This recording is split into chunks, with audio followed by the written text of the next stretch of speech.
Hey horror fans, once again it's the Horror Miser Monty G here to do another horror review, and today we're going to review a new zombie picture called The Night Eats the World. Now, The Night Eats the World is a 2018 French zombie film. It was directed by Dominique Rocheur and it stars Anders Davison Lie.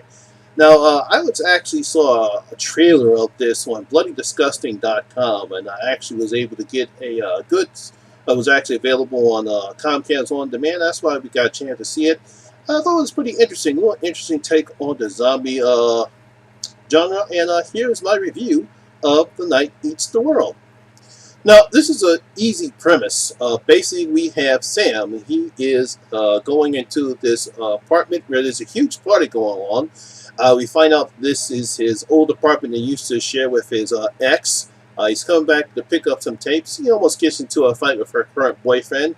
He gets hit in the nose. He passes out. And then the next thing he knows, when he wakes up to grab his tapes, the whole house is bloodied. It's trashed. Everything's a mess. And guess what? A zombie outbreak has occurred throughout the night.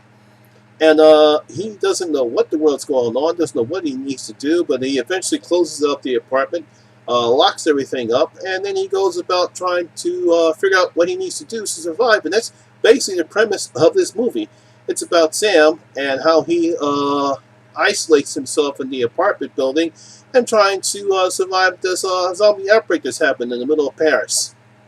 Now, for this film, we actually have a combination of the movie I Am Legend and Night of the Living Dead. It's just like if we take the story by Richard Matheson, who wrote I Am the Living Dead, I Am Legend, the novel, and we combine that with George A. Morello's Night of the Living Dead, and we get this movie right here. Which I thought was a pretty interesting premise.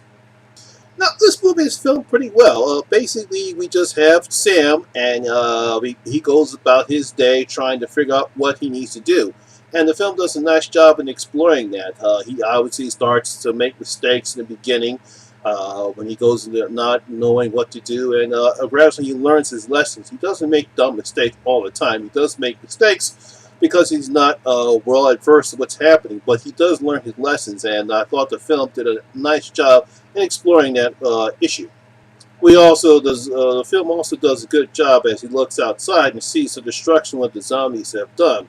He also tries to warn people don't get in the car, but unfortunately they don't know what the hell they're doing and the zombies get them. So I thought the film did a great job in exploring that presentation about one person who obviously doesn't know what he's doing, has no clue what's happening, he's not well versed, he's just your average Joe, and he tries to learn how to survive in this environment. Now, as I stated before, this is a different take of the zombie genre. This is not about a group of people trying to survive. It's just this one person, Sam, who's trying to survive. He's locked himself up in his apartment, and he actually does a pretty good job. I really like how they showed him as he goes about his days, about what he's going to do to survive as far as food, as shelter. What happens when he runs out of running water. He takes advantage of all the natural resources that the apartment has, or the apartment building has. So I thought the film did a pretty good job in showing that. Now, of course, it's kind of a slow burn. Not much happens throughout the whole picture. It's just Sam going about his day. Now, you got to give Anders Danielsen credit. He really does an absolute job in this film. It's his performance that carries the film. When just like with Will Smith and I Am Legend, how he carries the film, this guy does the same thing too.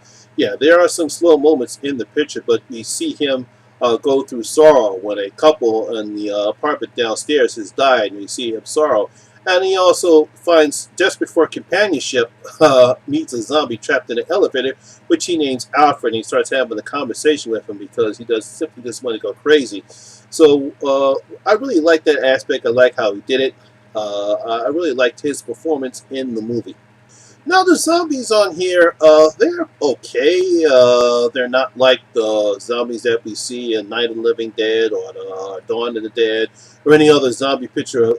There's some pretty nice practical effects on here, but don't expect any gore in here. There's some, you see some of the zombies attacks, but they're all aftermaths. There's nothing real gory. There's nothing real blood. There's nothing you're going to see in this picture, so it might disappoint some gorehounds who love their gore in zombie pictures. But you're not going to find it in this one here. This is typically a different take on the zombie genre.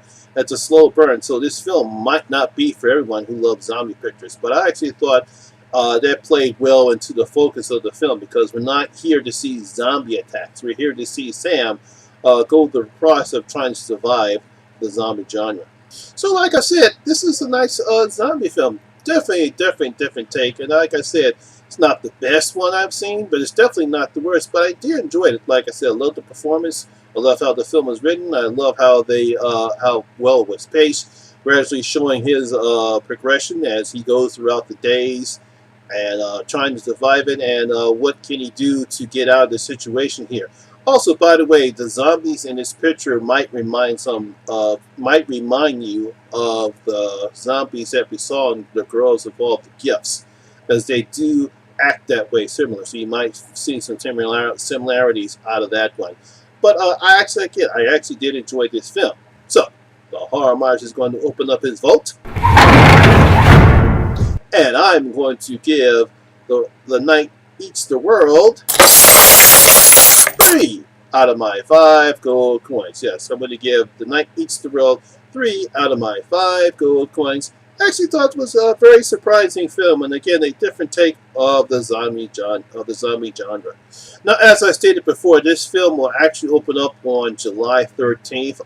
Might have some limited release. Like I said, I was lucky to see it on Comcast On Demand. I saw an early screening of it, so that's why I got it.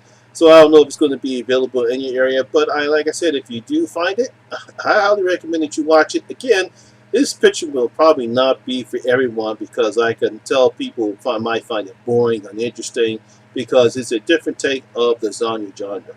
Well, that's my video for today, guys. I hope you did enjoy it, and if you did, please give it a thumbs up and share, because it does help the channel. And as always, if this is your first time here, please hit that subscribe button and definitely ring that notification bell. That way you can come and enjoy the horror experience with me, the Horror Miser Monty G. And as always, all my social media links will be down in the description box below as well. Once again, my name is Lamont Smith, better known as the Horror Miser Monty G. And always remember, horror rules.